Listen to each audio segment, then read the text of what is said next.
Good evening, my friends out there in the world that like to read along with us. Um, it is really Read Aloud time. It's 6 p.m., May 19th. And we are on day 2 of our new book, which is exciting. Yesterday we started Here in the Real World by Sarah Pennypacker. And published by Balzer and Bray, which is part of HarperCollins. And I thought it was a good few chapters we started with yesterday. The main character is Ware, and he was supposed to spend the summer with his grandma at her retirement community, but then she fell and she broke her hip, so he had to come home. And then his parents are trying to work double shifts so they can buy the house they're living in. So now Ware is being sent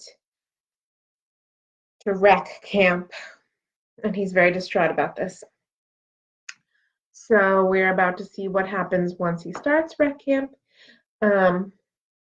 He thinks he's old enough to be left home alone, but if they're working double shifts, his parents, they will be gone a lot. So they just want to know that someone is taking care of him, I guess. So he's about to enter rec camp. And we are picking up with chapter 5 today. Tuesday night. And we're going to see. His last sentence was his mom telling him to go get ready. Okay. Now we're going to see what happens at rec camp. Chapter 5. Ware hadn't spoken a word the whole ride to the community center. Over the years, he'd argued the point too many times already. He had plenty of meaningful social interaction at school. Truckloads full. He had friends, Vashon and Michaela. By the way, why did she always act as if 2 wasn't enough? But sometimes he wanted to spend time alone. Sometimes he needed to. If that made him a disappointing son, well, couldn't his parents accept their bad luck? Having a disappointing son? But now, standing at the registration desk, Ware wished he'd fought a little. Or a lot. He wished, actually, that he'd opened the car door and rolled out at slow speed onto soft grass, of course. He'd seen a kid do that in a movie once. The kid had broken her arm, but it had certainly gotten the mother's attention. Miss Sanchez, the rec director, always looked as tired as Ware suddenly felt, began reciting the rules. The community center is not responsible for lost or damaged items. The staff will not administer medicines. Ware zoned out. 5 summers he'd heard these rules and scanned the room. Nothing had changed. The concrete walls, chipped paint the color of Band-Aids, were hung with the same curling posters. Save a life, learn the Heimlich, identify poisonous snakes in Florida, and oddly, how to make the perfect cup of coffee. The floor was marked for the basketball court. It used to be, and a hoop still hung at one end, although the basketballs had long ago been replaced with wiffle balls after some big muscled kid managed to hurl one through a clerestory window. You could still pick glass out of the floorboards underneath. In back was the art hut, doubly misnamed, since it wasn't a hut at all, and nothing close to art ever went on there. Not if art was something you created yourself instead of trace your hand at a red triangle. The place sounded just the way he remembered to, the high-pitched roar of kids establishing the day's alliances or battles. Most discouraging, the air smelled exactly the same. Feet, Lysol, and vaguely but insistently, vomit from legions of little kids staggering inside, tomato-faced after running around under a broiling Florida sun, heaving up lunch. Ware had done it himself. He felt his breakfast shift threateningly in his stomach as he remembered. He saw only 3 other kids from his age group. They'd be 11s this year, 2 boys and a girl. All 3 were the kind of kids who found the community center's cavernous space an irresistible acoustic challenge. One of the boys caught his eye and whooped. The other gulped and let out a thunderous burp. Ware raised his hand to half-mast with a nod, but inside he felt the familiar contracting retreat of the thing that lived deep in his chest, which must be his soul. 2 weeks into the program, everybody was already knotted up into groups. Only 2 kids stood alone. One was a tall boy he'd never seen before, whose neck rose out of his striped t-shirt like a periscope.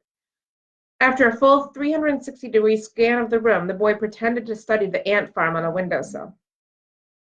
Ware knew he was pretending because the ants had died off, probably out of boredom a few years ago. The other was a 7-year-old he thought of as Sad Girl. Sad Girl stood at the door and cried the whole first day she'd come 2 summers ago. Her silent tears had about killed Ware. Desperate to stop him, he'd swiped the prized unicorn puppet from a couple of older girls and brought it to her. But she'd only pressed it to her side and kept those streaming eyes glued on the door, her lashes clumped together and heavy. Today, Sad Girl was looking mournfully at a lump of Play-Doh on her palm. It was the same pinkish beige as the walls, and even from the registration desk, Ware could see it was crusty. The girl looked up, right at him, as if she had sensed him watching her.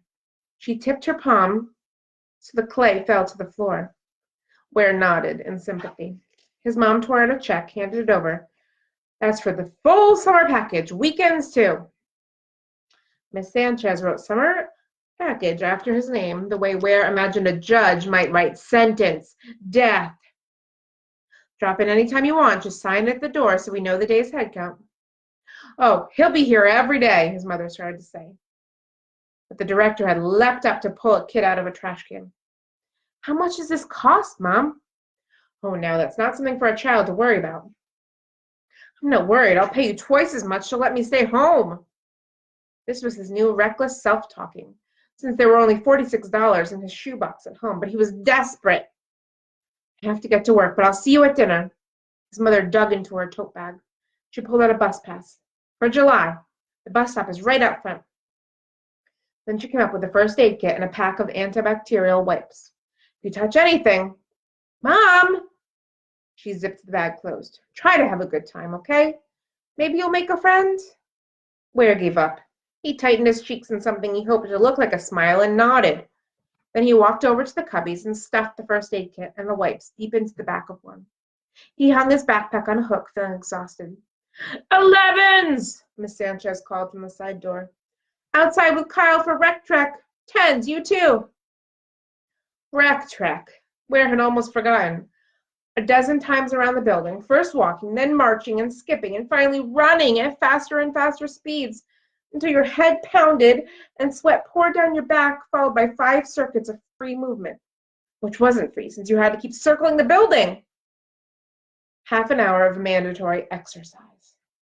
A couple of years there had been kids on crutches and once a boy in a wheelchair. Even they only got to go a little slower. Ware sighed and started for the door. This place should have a real playground, he complained as he passed the director. He was a little shocked. He'd said it out loud, but she seemed too tired to take offense. This place should have a lot of things, she agreed with a shrug. Hell, it's my budget. Chapter 6. Outside, Ware positioned himself far enough apart from the others that he could study the situation, but close enough that an adult would assume he was enjoying meaningful social interaction. The tall-necked boy slouched out with the 10s. He scanned the scene, and when his gaze found Ware, he wormed his way over. I'm Ben. I haven't seen you before. You new here, too? He asked with an eagerness that reminded Ware of himself, his first weeks here. He winced with the recognition. No, he answered, I'm old here. 10's behind 11's, single file. Kyle, this year's counselor, called, and the tall-necked boy drifted back. Watching him go, Ware realized that he described it exactly. He felt old here at the rec. Until this very moment, he hadn't even known that old was a feeling. I thought it was just a wrinkled, faded way of appearing. But old was a feeling, all right, worn out. He began to shuffle with the 11s toward the giant oak at the corner of the property that marked the start of the circuits. Trek 1, walk! Nothing had changed outside either. Over the side fence, he saw the pink bell tower of the Glory Alliance Church. Tuesdays, the odor of lasagna wafting out from their kitchen made Rex smell a lot better than usual. Friday afternoons, the air rang with choir practice. Ware liked to imagine that the thunderous hallelujahing was the soundtrack to a victory against all odds movie, one that starred him surviving another week. The 11s turned the corner into the back parking lot.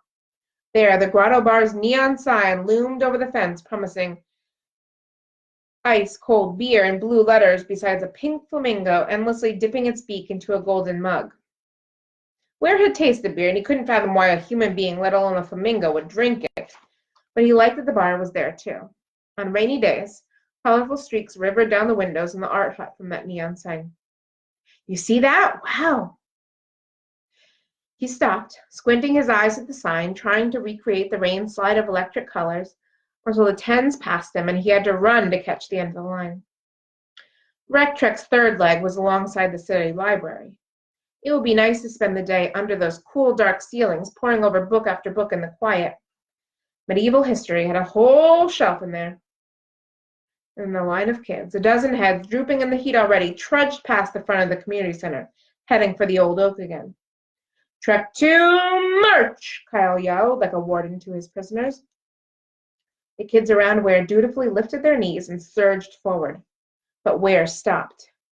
Because he was last in line, no one would notice if he slipped behind that tree, skipped a few circuits. Ware's old obedient self argued with his new reckless self for a few seconds. Then he darted. Wedged between the massive trunk and the fence, watching the last of the 10s disappear around the corner, he felt giddy, electrified. He gripped the limb above his head and swung himself up. Belly to the broad limb, he stretched his arms, his legs branching. He imagined sap rushing through his veins, fresh leaves unfurling from his fingers and toes. He didn't feel old anymore.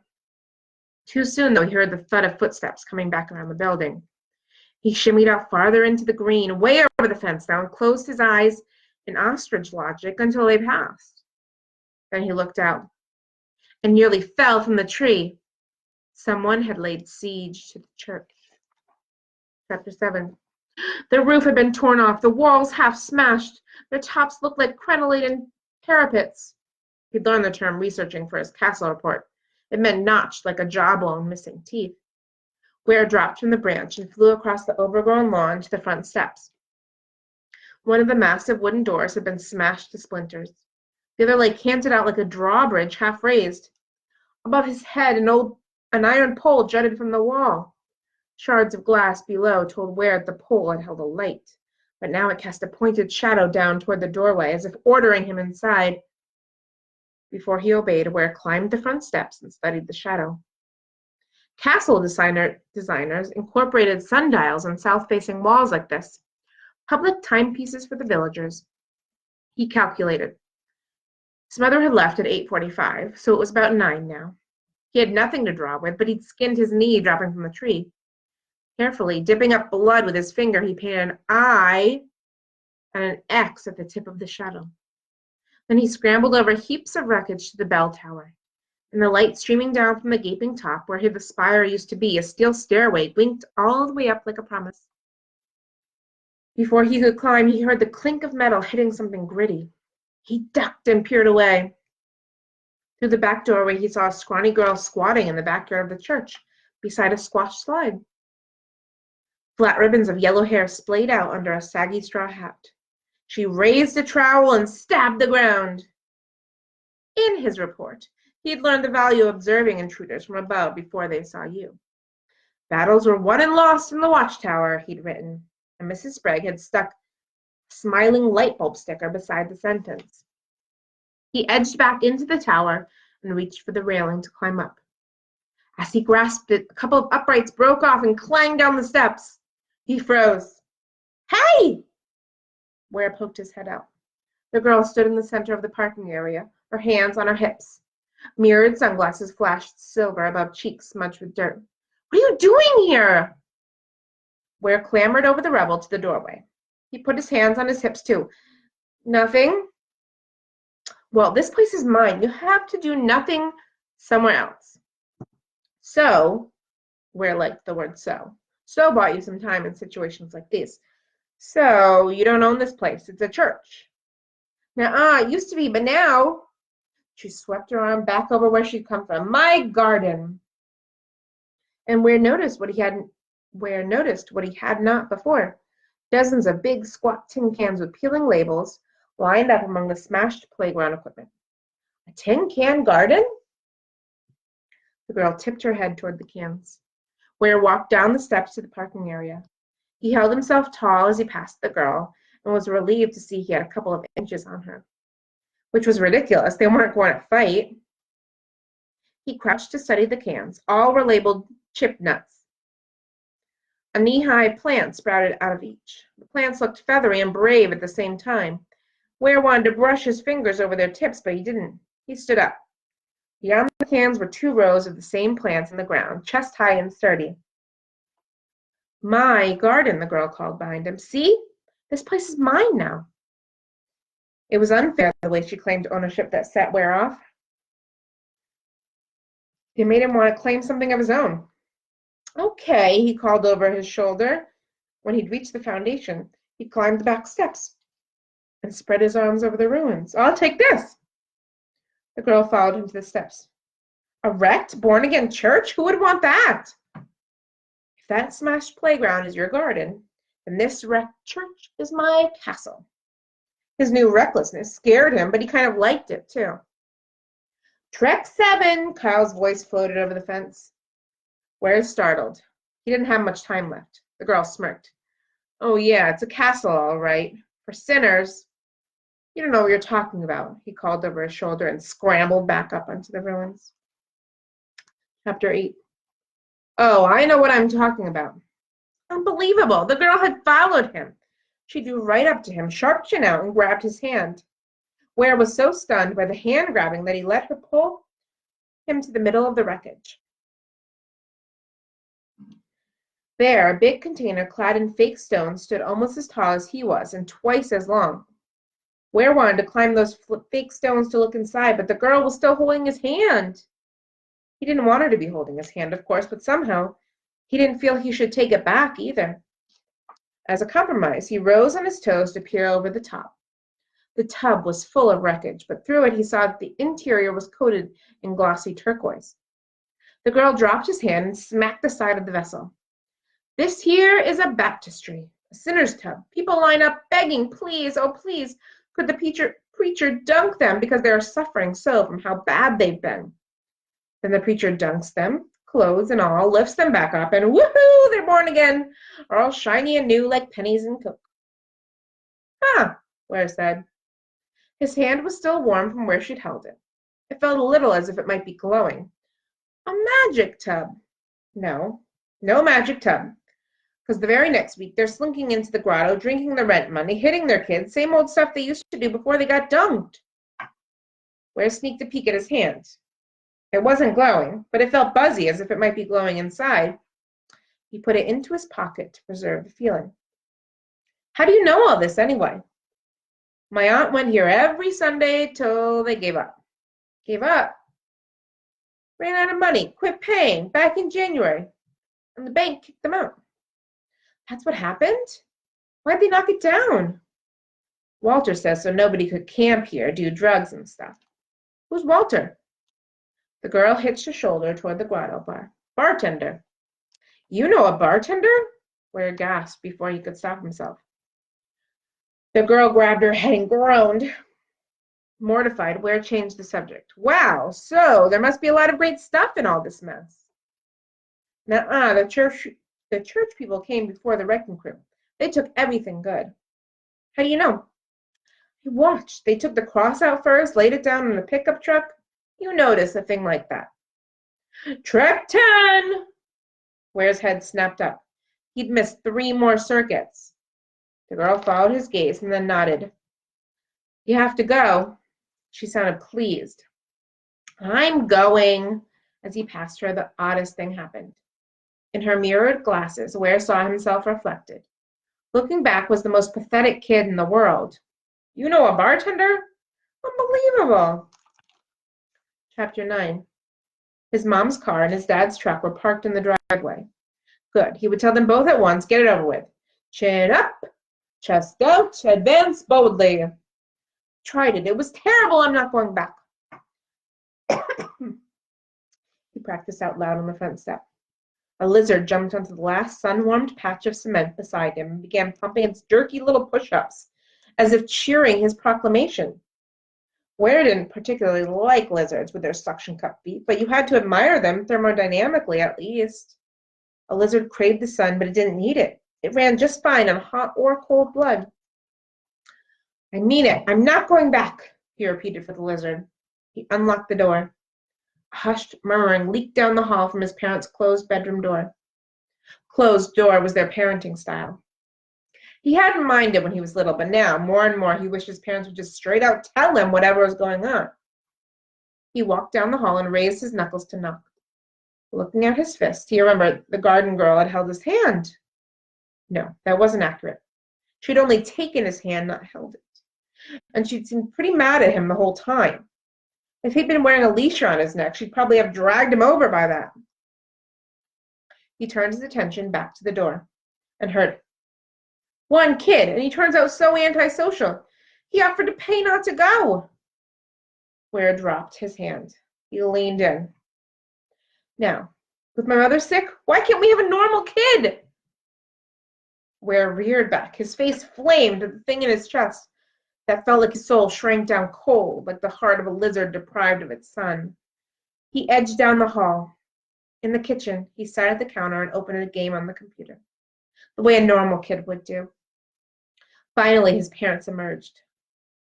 "What happened to your knee?" his father asked, his brows tented in worry. "Nothing. It's fine," Ware stood. He cleared his throat. "Was that a cough?" his father asked. "No. Now, wreck."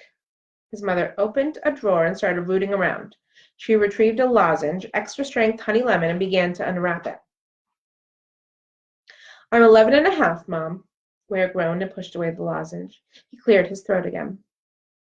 "So, wreck. I tried it. It was—" His mother bit her bottom lip. The sight of her anxiety hurt so much he had to look away. "It was—" He heard his mother gulp. The gulp undid him. The terrible weight of it, the awful responsibility.